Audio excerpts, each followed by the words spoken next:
When Trump gets elected in 2016, he starts talking about MS-13. And you think, oh my gosh, we've got this major problem in 2016. But in fact, you were assigned to a task force in 97 dealing with MS-13. Can you talk about that? MS-13, basically, we learned about them, and we'd been going after them for a while because that was the biggest, threat. And the FBI, of course, following suit, they decided to form a task force. And in that task force, they brought in everybody in. They brought everybody in, and I got assigned to that task force at the FBI, and brought in a couple of good friends of mine who had been working with me on prison gangs and stuff. And so, like, they had good background information on MS-13 as well, plus informants. And so we had a team going. And there was one incident where a group that we just learned about went on a killing spree, and like within 2 or 3 weeks, it killed 8 people. And so we found one of them, and we'd been, we'd learned of one of them, and we were able to finally, I saw him, going through a apartment complex, recognized the car, and started running to catch up to that car and tell him, "Hey, get that car, get that car." So we grabbed the guy, take him back to homicide, and just read him the riot act.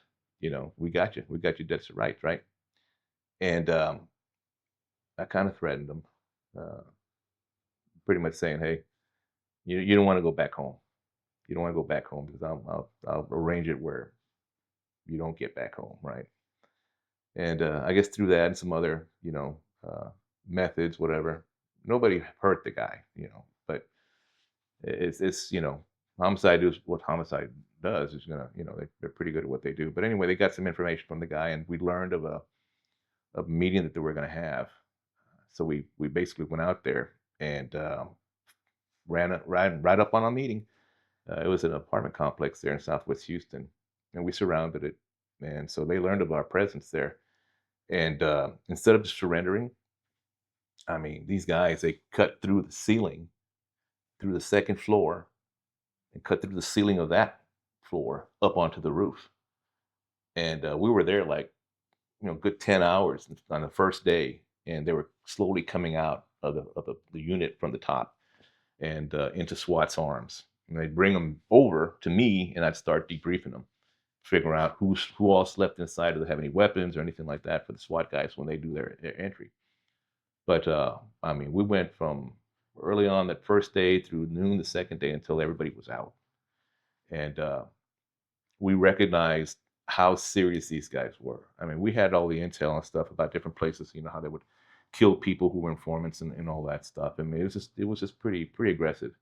And so, I started trying to do what I could to identify groups, how they were getting their guns, and stuff. So I developed a couple of good sources and did one deal over in North Houston, and it was a reverse.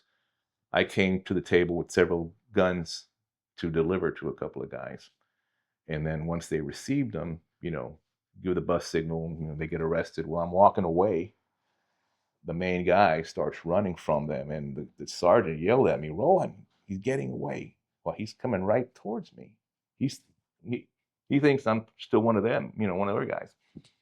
So I mean, I tackled him right in the front doors of this restaurant, and of course, there's got news choppers up there, and the SAC sees that. And I'm an intelligence officer. The SAC sees that, comes to when we bring the guys over to ATF, and we're talking to them. The SAC busts in, goes, "Roland, what are you doing?" I go, "I'm working." He goes, "Why are you doing undercover? You're supposed to be sending these leads out to the agents in the field."